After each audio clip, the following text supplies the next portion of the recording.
Thanks a lot. Thanks a lot for the invitation. It's always a pleasure to come back here in CIRM and to swim in the calanques and to talk math with people. So today I will talk about the geometry of large genus flat surfaces. And this is a joint work with Vincent and Anton, who are in the audience, and Peter the Graf.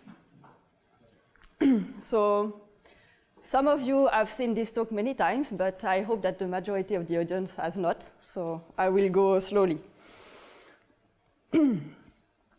So I will begin with my definition of square tile surfaces, which is not exactly the same as the one that you've seen in Ivan's talk, and maybe not the same as the one in Vincent's talk tomorrow.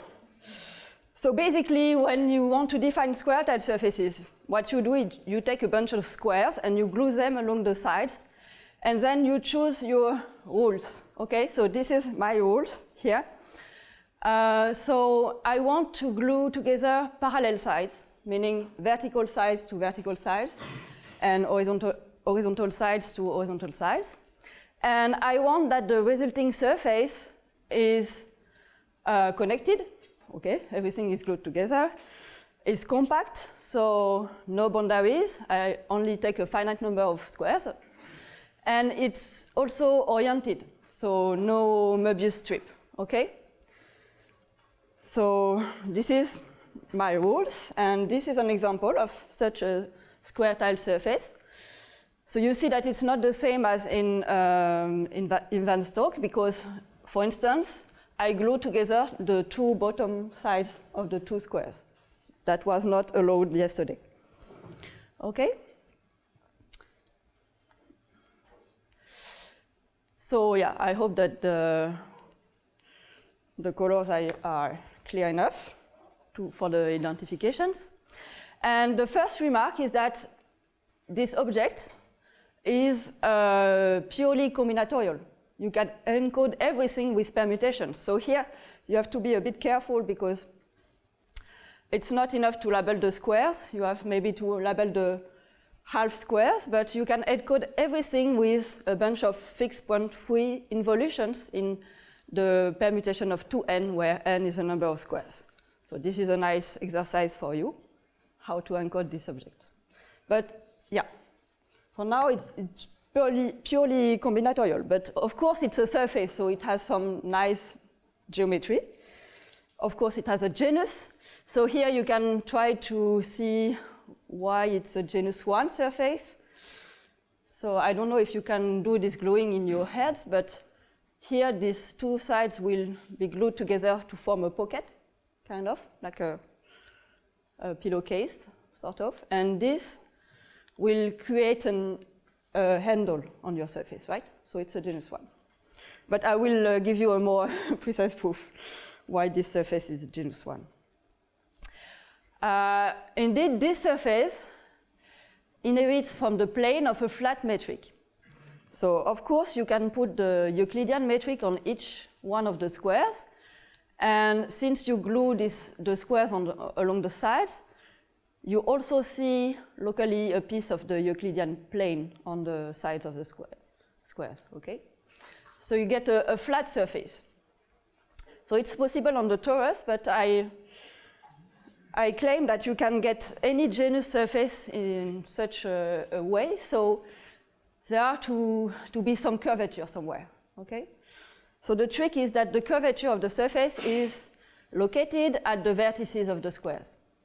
So here in this example, all these purple sectors are glued together, and so these points represent only one point in the surface. And you can compute the conical angle at this point. So I will define the degree of the singularity to be the number of extra half turns that you make with respect to, compared to the usual turn in the Euclidean plane, okay? So here, if you go along this vertex, so here you do one turn with gluing these two sectors. And here it's an additional half turn, and here again an additional half turn. So you made two additional half turns with respect to the usual turn. Okay, so I will say that this purple point has singularity of degree 2. And here, if you look at the bottom side, so the green sector is glued to itself. So you have done -1 additional half turn with respect to the usual point, and these two. So you got 3 singularities of degree 2, -1, -1 here. And you can always compute whatever you prefer, the Euler-Poincaré characteristic, or use Gauss-Bonnet formula, etc., and get this equality for the sum of degree of singularities. It should be equal to 4g minus 4, where g is the genus of the surface. So here you can check with these singularities that the genus is indeed 1. Okay? Please ask questions at any time. Okay? So with this flat metric, you can declare that your surface has an area. You just need to say that the area of the square is, I don't know, 1, for instance. Okay, so the area is the number of squares. So you get an orientation. This is part of the requirement of the rules of the gluings. Okay, but then you get more. You get more structure on your surface. Indeed, you get, for instance, a complex structure. So this drawing this polygon on the plane is kind of the same as taking a chart for my surface. And so I just declare that z is the coordinate, so the complex variable z in the plane is one of the charts of my surface. And if I want to change coordinates, you see that the gluings are either translations, so this is holomorphic, a translation is holomorphic, or flips, rotations, so this is also holomorphic. Okay, so basically all change of coordinates are compatible with the complex structure induced by the complex structure of the plane. If you lack differentials, you also have a quadratic differential well defined on this surface by just taking dz in this coordinate, dz square, sorry, and you can check that dz square is well defined globally. You need to change that to check that when you change coordinates, it stays the same. Okay. And you also get foliations. In fact, you can choose any direction in your surface, and you get a corresponding foliation in that direction. So I will care more about the horizontal foliation, but you can do that in any direction. Does that make sense? No question so far? Okay. I will also look at cylinders in such surfaces. So what is a cylinder? It's just a maximal collection of isotopy closed regular geodesics, but in practice it's just union of bands of squares. Okay, so if I look at the horizontal direction, for instance, this is also a square tile surface. It may not look like it, but if you just cut and glue this piece here, you will see that it's really tiled by squares. Okay, the same here. So it's really a square tile surface. So if you take the union of these bands of squares, you get a cylinder. Okay. What are the geodesics here in the flat metric? They are just segments. Okay. So I'm looking at the union of these horizontal segments that are all parallel, that have all the same length, and it stops when I hit a singularity. Okay. So basically, cylinders are bounded by singularity. So here it's a cylinder just consisting of 2 squares. Here it's a bunch of squares, but yeah. Okay, so these surfaces are examples of more general surfaces that are called half translation surfaces that are basically obtained in the same way. So you take any polygon in the plane, but then you glue the sides together by translation or flips. So your change of coordinates are of the form like this, okay? If you do this, the surface that you get is a complex surface. You can also have a quadratic differential on it because dz square makes sense also. And it also have a flat metric with conical angles that are also multiples of pi, as before. You still get, of course, this Gauss-Bonnet formula that relates the singularities of your surface with the genus. You still get foliation in any direction that you want, and I will focus on the horizontal one. Basically, all the properties that I said about square tile surfaces are verified for these more general half translation surfaces. Okay? So now in this talk, I will assume that all singularities are positive. So it means that I won't allow conical angles of pi. Okay? I want all conical angles to be greater than 2 pi. Of course, 2 pi is not really a singularity, but yeah, you could consider it if you want. Okay. So I will explain why I care about these more general surfaces, and in fact why I care about their moduli spaces in a minute. So let me first define the family of half translation surfaces, so the moduli space of such surfaces. So you just take all your half translation surfaces of genus G, and you consider it modulo the operation of cutting and pasting. So you change, so if you define such surfaces using polygons, 2 polygons give the same surface if you can pass from one to the other by cutting and pasting some pieces, right?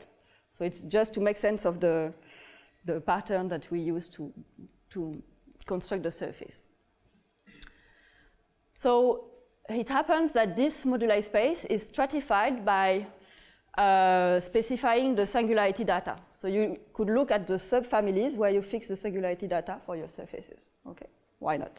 In fact, this does not really matter in this talk because I will only care about the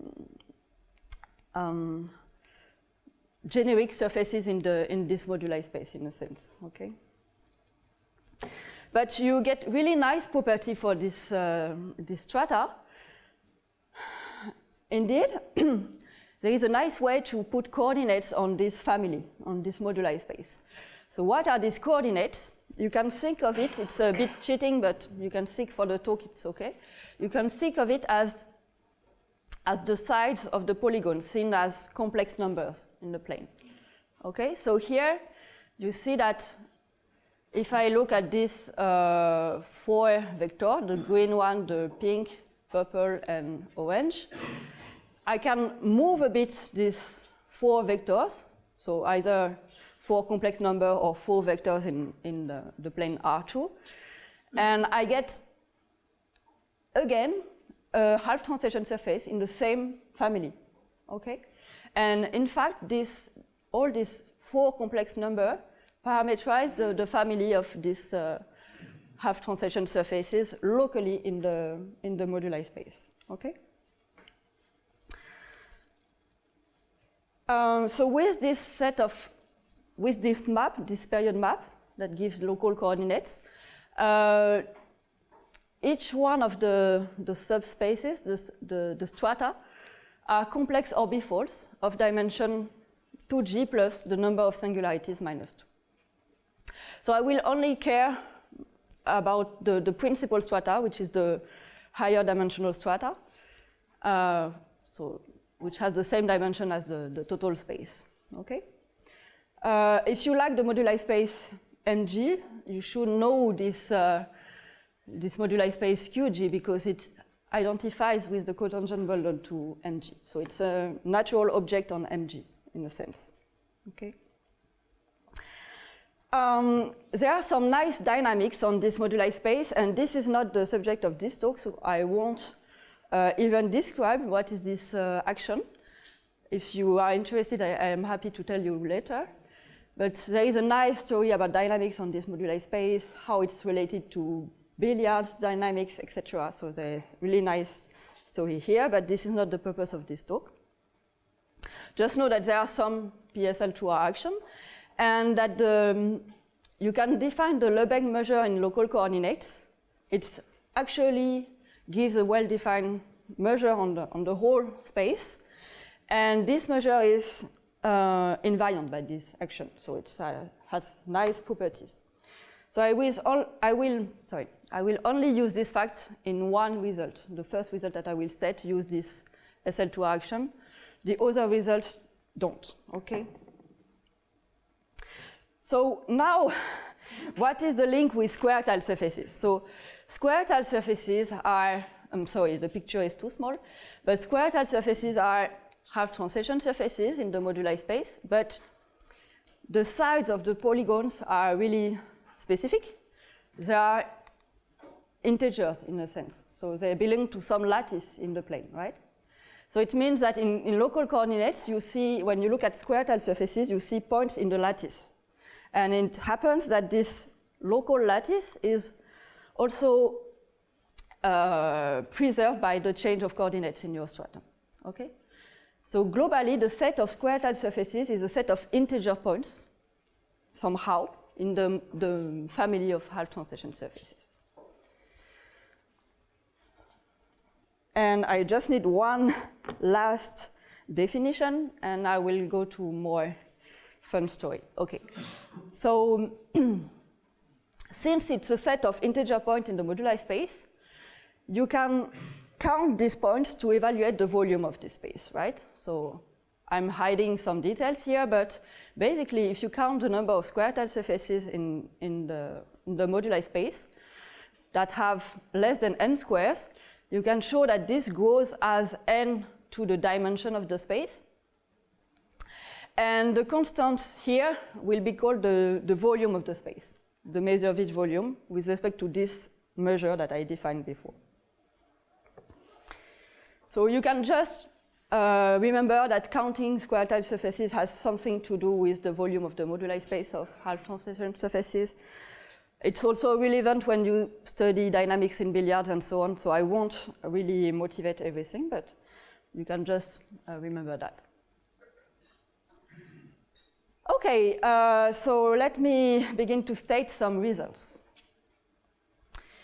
So I go back to square tile surfaces. So this is one example of square tile surface. I don't know if you see, but it's drawn on a grid, so it's a square tile surface. And I'm looking at horizontal cylinders, okay?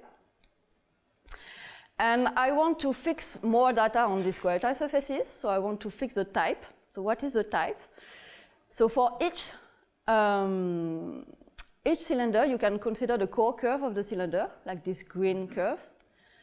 If you think of the underlying topological surface, this green curve is here, okay? And I also look at the other cylinder, so the other core curve of the cylinder, which is this pink curve.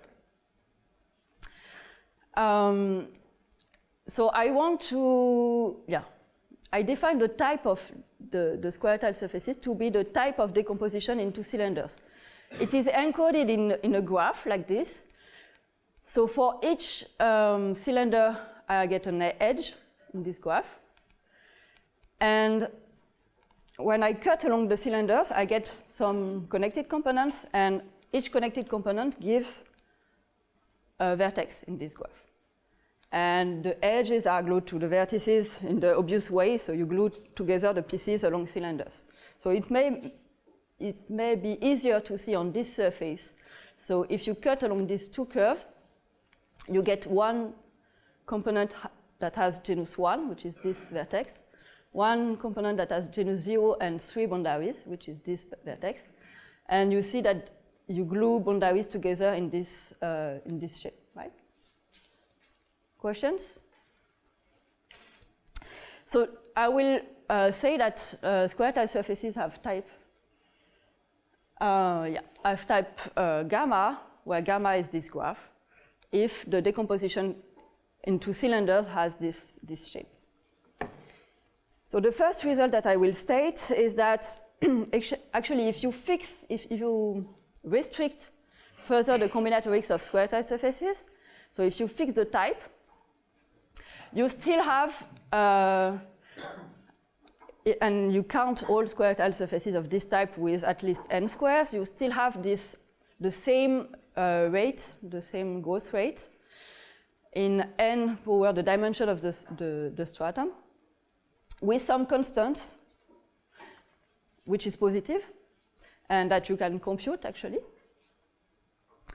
So if you compare this to the total count of square tile surfaces, you can look at this ratio, this constant over the volume, which is actually the sum of all possible types of these constants, right? So you can look at this ratio as some frequency of surfaces of this type, right, in the moduli space. So now I want to think of this ratio as the probability for random square tile surfaces to have type gamma. So it's exactly in this sense, right? It's when I take the asymptotic, when the number of squares goes. Okay? So now I've tell you what I mean by taking random square tile surfaces in the moduli space, and to look at the probability for random square tile surface to have type gamma. Let me change subject a little bit, so you can go back to the talk if you are more interested in multi-curves. Okay. So I am telling a complete different story for now. So now I just look at some topological surface of genus at least 2, and a multi-curve on the surface is a formal sum of curves with some integer weights. And the curves are required to be simple, closed, pairwise non-isotopic, and non-contractible. Okay, so basically curves like this. Okay, and if you put some weight, it just means that you consider curves with multiplicity in some sense. Okay, but if the weights are all 1, we say that the multicurve is reduced. For instance, you can look at such multicurves on a genus 2 surface. And here again, I will define the type of the multicurve, the topological type of the multicurve, to be either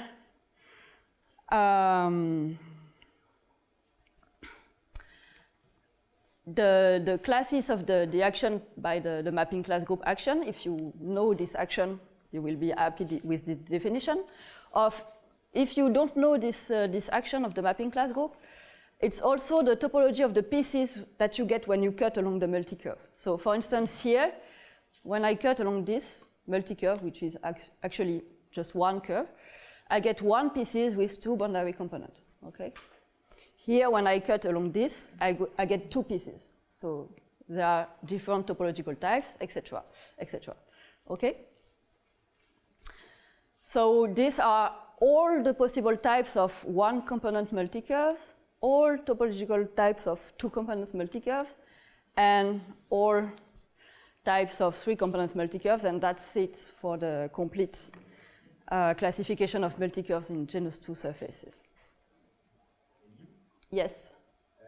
In the 3 components, how is it not the same topological type? So when you cut it up, it's 2 curved times? Yeah, so exactly. So let me go to the other slide. It will be maybe more clear here. So now I can again define some graph as the last time. So it's the same graph, really. So when you cut along these curves, you get connected components. So you associate to each connected component a vertex, and the gluing along the curves gives you the edges, right? So here you can check that indeed here you get 2 connected components, but they are glued along only 1 curve. So the graph is like this, and here they are glued along 3 curves. So this is different. So basically the topological type is encoded in the same graphs as before. type does not include the topology of each component. Yes, it does. So sorry, I should put some decoration here. I'm sorry. I should put the genus.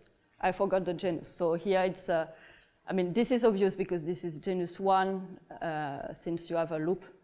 I mean, everything should give genus 2, so you can make the math. But yeah. So I should. Yeah. Sorry, I forgot the decoration. You should put the genus on each vertex. Okay. And then the number of half edges is the number of boundary components, and this is all that you need, right? Okay, so one important result of Mirza-Hani is that you can count multicurves with fixed topological types. So what she showed is that the number of multicurves that have some fixed topological type. So you fix some multicurve gamma 0, and you look at all curves that have the same type, and that have so you should put a metric on your surface, a hyperbolic metric, and you can measure the length of your curves with respect to this metric. So if you bound the length of these curves, then this number of multicurves grows as L to the 6g minus 6. Funny, same 6g minus 6. And there are some constants here. So these constants only depend on the surface, on the metric on the surface. And these constants only depend on the topological type, okay? So this Bg is actually the sum over all topological types of this constant C. So here again, you can make sense of the ratio C over Bg as the frequencies of multicurve of type gamma 0. And I will interpret this as the probability for a random multicurve to have type gamma 0, right? In the same way that I did before. So let's look at these frequencies for genus 2. Yeah, so one thing that you can see right away is that this is really more frequent than this case, for instance. And in here, in the two component case, this is really more frequent. So what is the difference between these two cases? So here, when you cut along the multicurve, and here also, it doesn't disconnect the surface. You get only one connected component, okay? So we say that these multicurves are non-separating. And you see that already in genus 2, they are really dominant, okay? So I will come back to that result later. So here, it's not that easy to compare, but here it's really clear the difference with the two situations. So I will basically tell you how the shape of a multicurve in large genus looks like, okay? This is basically one goal of the talk. Okay, so let me bring everything together. So I've talked about probability for square tile surfaces to have a certain type and probability for multicurves to have a certain type. So what is the link? So of course, when you look at square tile surfaces and you look at the core curve of the cylinders, so they form a multicurve on the surface, right? So it's naturally some multicurve.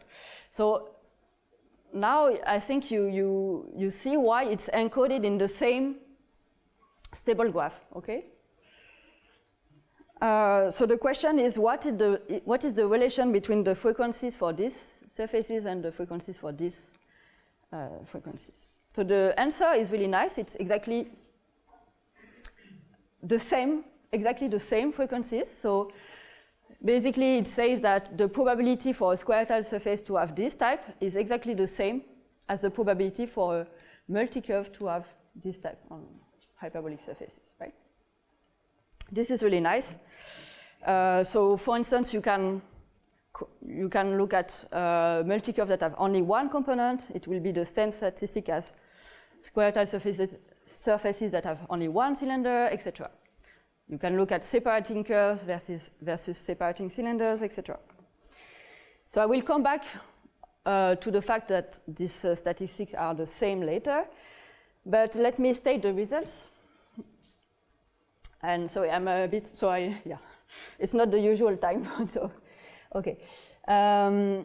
Before stating the largest genus results, I will go back to some older results on the statistics of number of prime divisors in integers. So you probably know the prime number theorem that gives you that if you take a random integer in a large interval uniformly, then the probability that it is prime is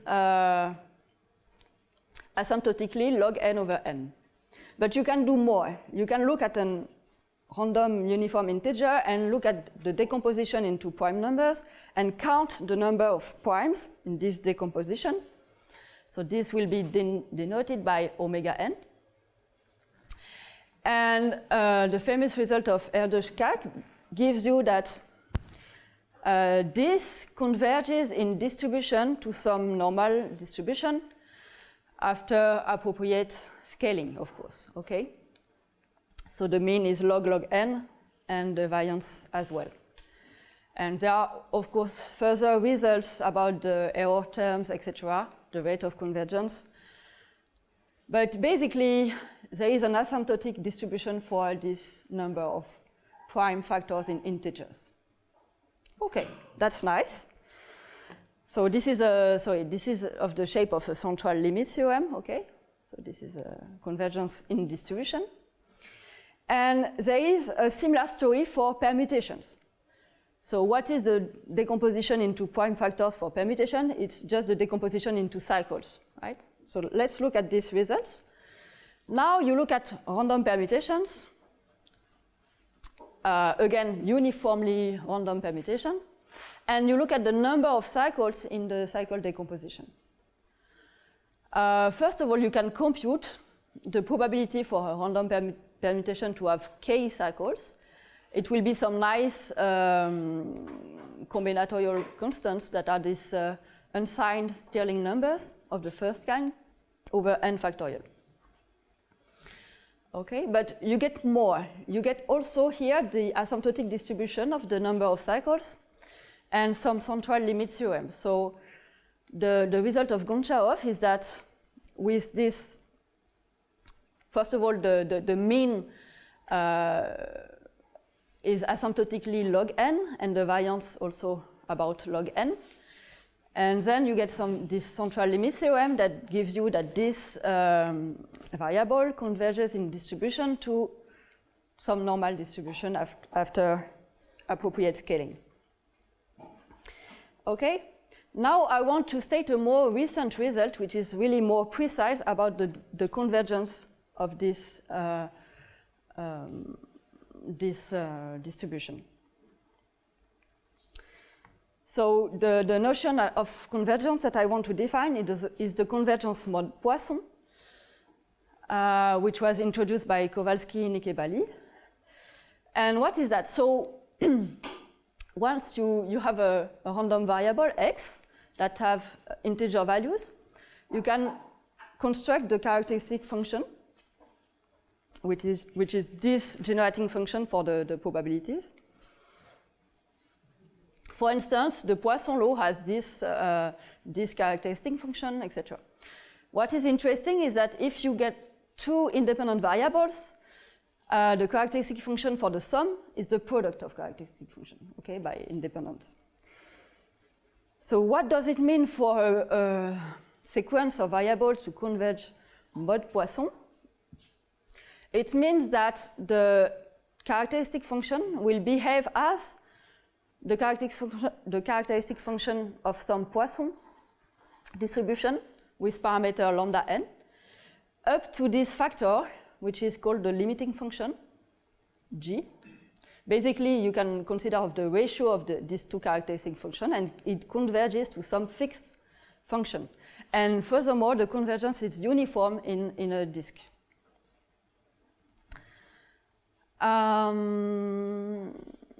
Okay, so this is a nice definition, and the result is that the number of cycles in a random permutation has this nice property of mode Poisson convergence with parameters log n and some limiting function like this.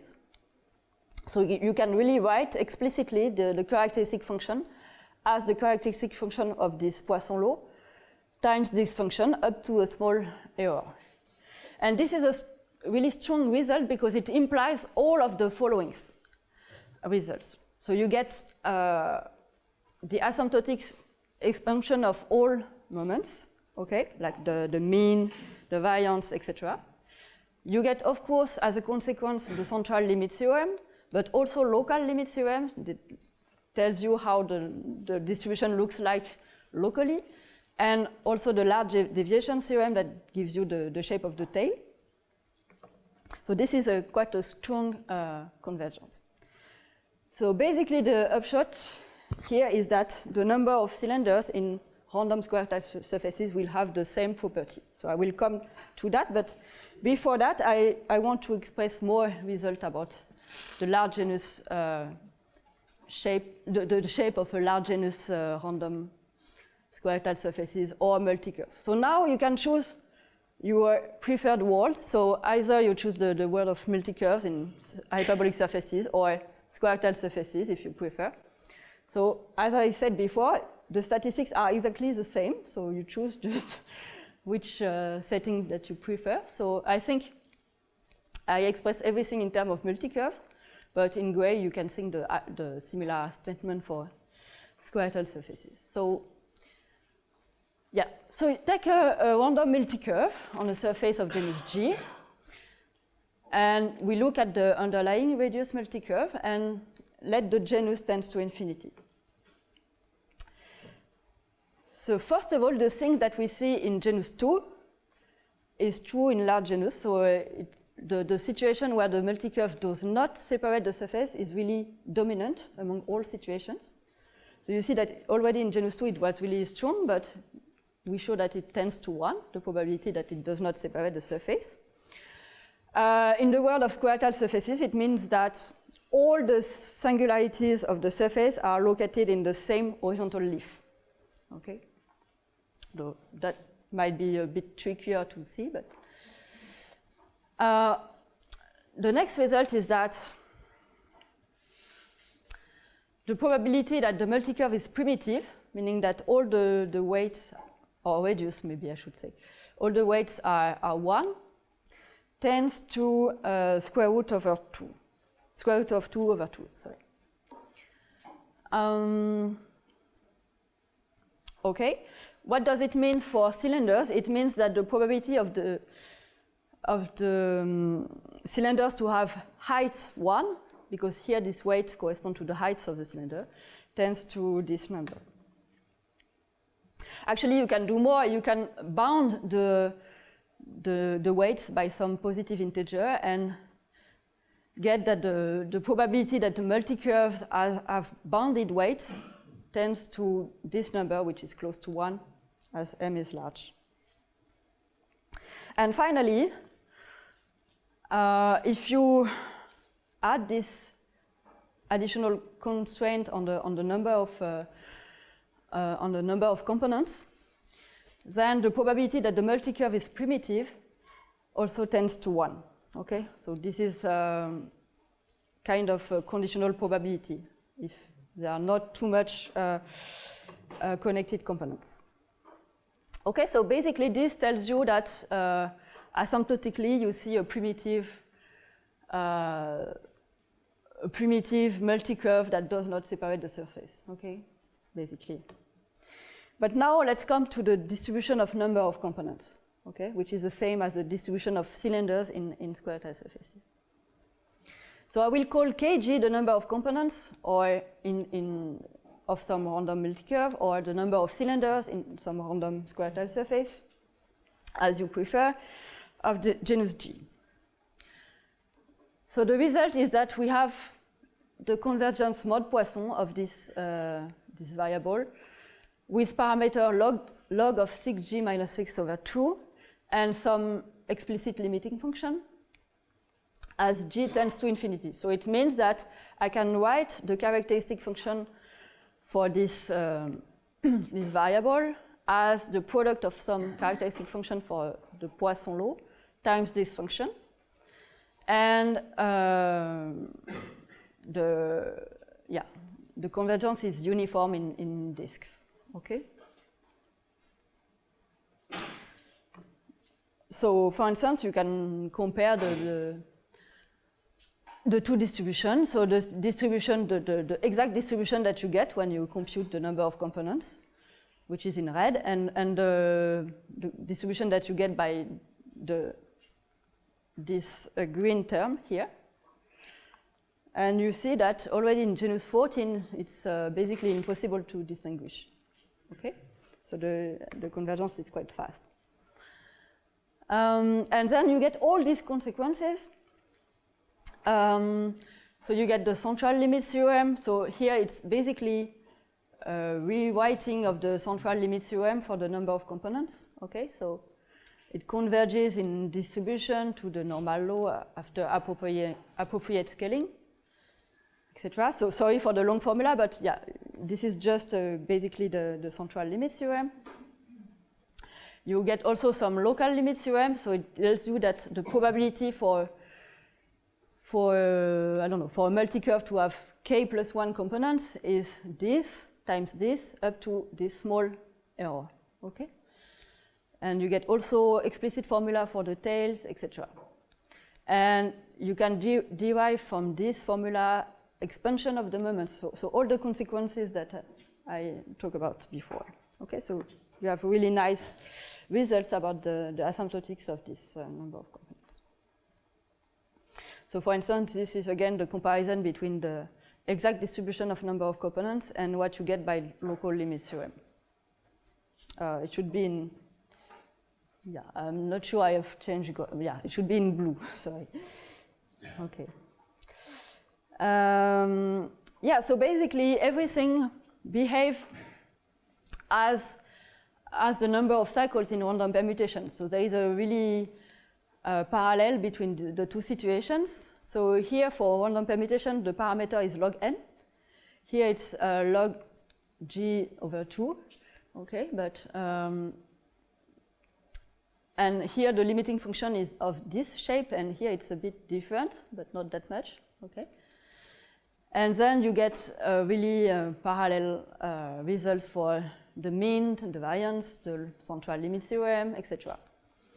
Okay, so there is a clear similarity between these two convergences. Okay, so I will take a few more minutes to tell you about some ingredients of the proofs.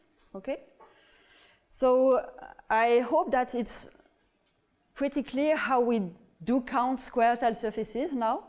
So what we do is that we separate each kind of decomposition into cylinders, so each type separately.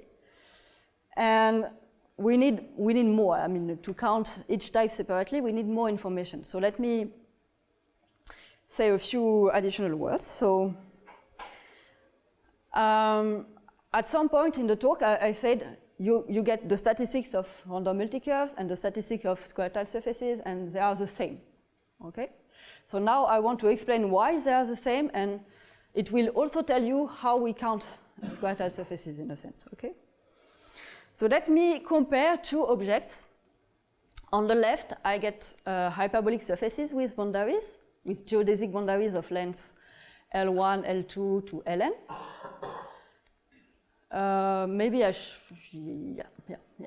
And on the right, I get these ribbon graphs or combinatorial maps that appears already in the talks yesterday. So basically, I like to think of this graph as graph embedded in surfaces. Okay, so here it's a graph embedded in the torus, and you know that this so this graph on the plane or on the sphere will be not the same as this ribbon graph on the torus. Yeah, this is picture that we already saw yesterday. Okay, and a lot of people in the audience know very well these subjects. But I'm not only looking at ribbon graphs, but I'm looking at metric ribbon graphs. So I put some lengths on the edges. so that the faces have some length, which is the sum of the lengths of the edges, right? So here I'm looking at all metric ribbon graphs such that the faces have length L1 to Ln. And it is on genus G surface, and there are n faces. So you can count both objects, and on the left, when you want to count, actually what you do is you compute the Weil-Petersen volume of the corresponding moduli spaces, okay? So this is the work of Mirza Hani. So she showed that this volume satisfies some nice recursion, and actually you can compute it. It's a polynomial in the length Li. I will only care about the higher order term of this polynomial. So I will really care about the large length case, okay? So the large length asymptotics. And on the right, this is a separate story, but it's related, right?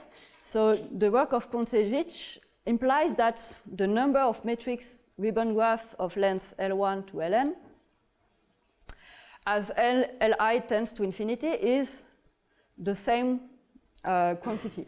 So it's also some polynomial with the same coefficients. So these coefficients are kind of classical numbers, intersection numbers on the moduli space MGN bar. I will go back to that later. But basically, both objects are counted by the same numbers. This is the end of the story. And so the recursion that you get for these numbers was proven, the Witten conjecture was proven first by Kontsevich, but this work also reproves the same conjectures about these numbers, right? Okay, so we get two different objects that are counted by the same numbers.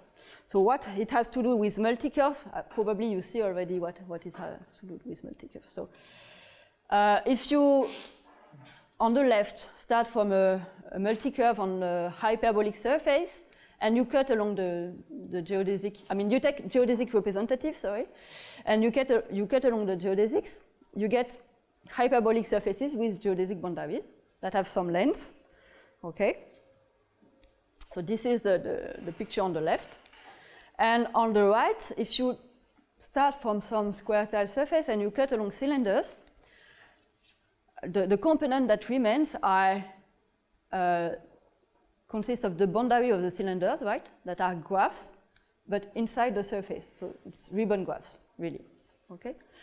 So when you cut along cylinder, the components that you see are just ribbon graphs. So this is, I'm sorry, maybe it's not big enough, but here you can see that the identification on the bottom are 3, 4, 5, 3, 4, 5. So everything on the bottom is identified to itself. So it's one component here.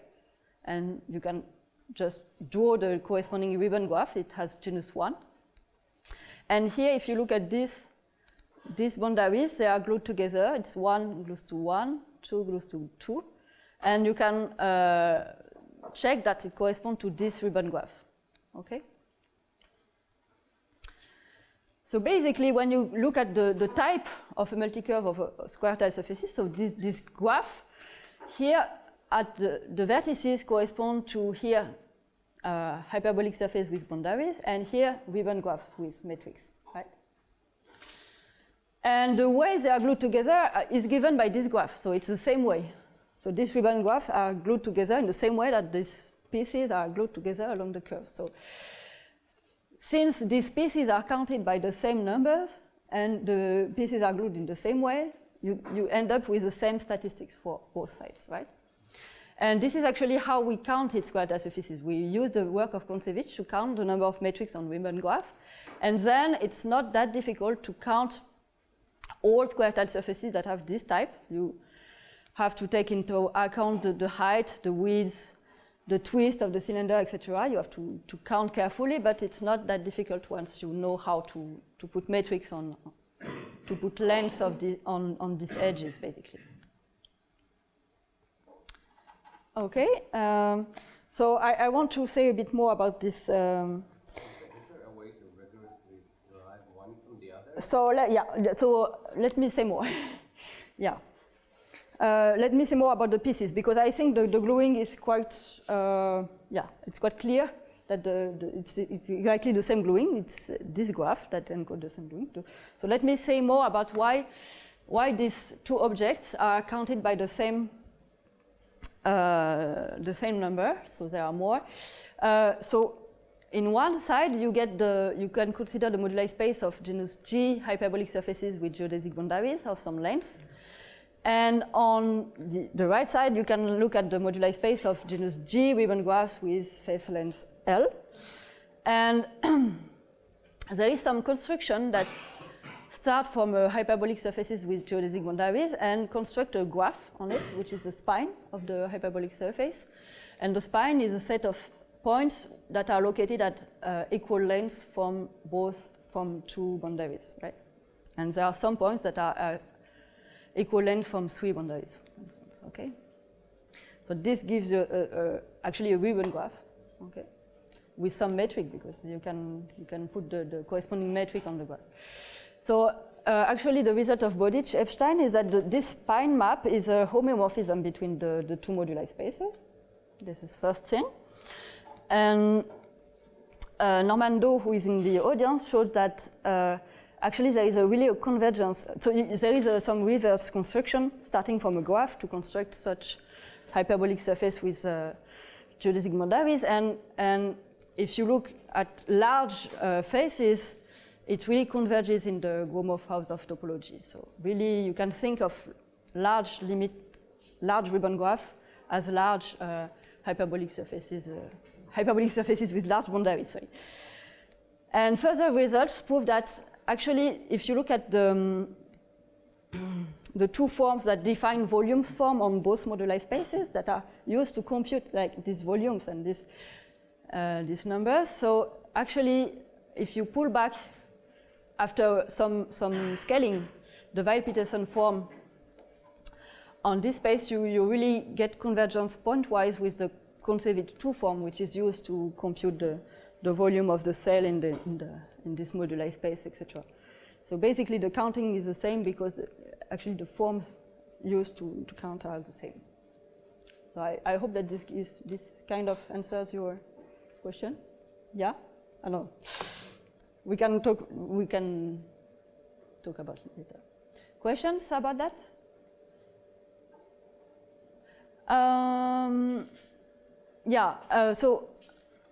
I should probably wrap it up. Okay, so let me finish. So this intersection number. So this is the definition. But if you know about this, you know already the definition. And if you don't know, you can just think of some interesting numbers on the moduli space. Sorry for this slide. What I want to say to finish is that the last ingredients of our proof is the result of Amola-Garval in 2020 that gives the large genus asymptotic of these intersection numbers. So it was reproven later by other people, but it was the first to prove this asymptotics of this intersection number. So we use that to see how, when we count square tile surfaces, it behaves in large genus. And basically, what he did, he did careful estimation on the coefficients that appear in the Virasoro constraints that give recursion on these intersection numbers. And it proved that we can get rid of this quadratic term, which is really annoying. And also that when you iterate this recursion, a lot of times this term kind of dominates this term, and then you can, I will finish quickly. So then you are back to the case where the n is equal to 1 or 2, that is well known since a long time. Okay, so I will finish here because I want to have time for questions. Thank you.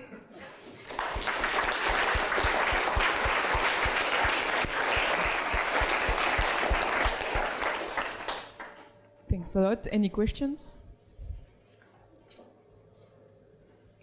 So you're decomposing your surface into horizontal cylinders and you get a type. If you had decomposed it into vertical cylinders, it's the same thing, and it's the same statistic because just it's the same statistic, and you can do more. You can do more funny thing, like you can fix the horizontal combinatorics and look at the vertical combinatorics, and this is asymptotically uncorrelated, so you can do really funny things like so this. there's no operation to go from one graph to the other, from the horizontal graph to the vertical graph? So the graph, the horizontal graph that you get won't tell you anything about the vertical distribution. It depends really on the length and the twist, etc. So, but basically, if we fix any horizontal graph, the distribution that you see in the vertical direction is the one which is the generic distribution. Okay, this we proved it. Yeah.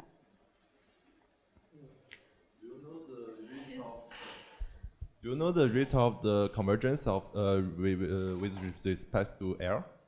With the rate of convergence with respect to air. Of what? Of air, the length air. Maybe. In this. Sorry. Or maybe in the N, the capital N. N. Sorry, sorry. N is the number of squares. Yes. Yes. No, not really. This is yeah. I see what you mean. Yeah, sorry. This here. Yeah, maybe here. Yeah, here it's no, it's a difficult thing to estimate the error term. Yeah. Oh. Yeah, sorry.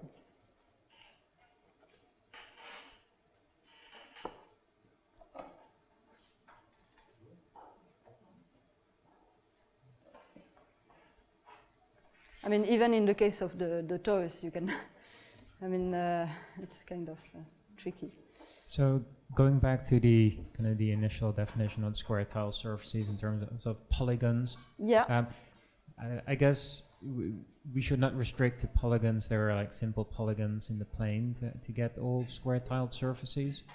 Or I mean, what is the class of polygons that we should consider? You can consider any union of polygons. Any union of polygons. Yeah, or finite union. So, yeah, I don't want to address the question whether you can represent it by only one. It's not always true. So, just take a finite. So, but are there like preferred sets of polygons that are there preferred polygons for a square? Not really, surface? because everything is defined up to cutting and gluing. So, not really, I would say. Yeah. Or maybe squares are like a union of squares are preferred in some sense, or you can look at triangular tile surfaces and so on. That gives you a different family of surfaces. I don't know if that is your question, but yeah, you can play with integer points in different various modelized spaces like this. Yeah.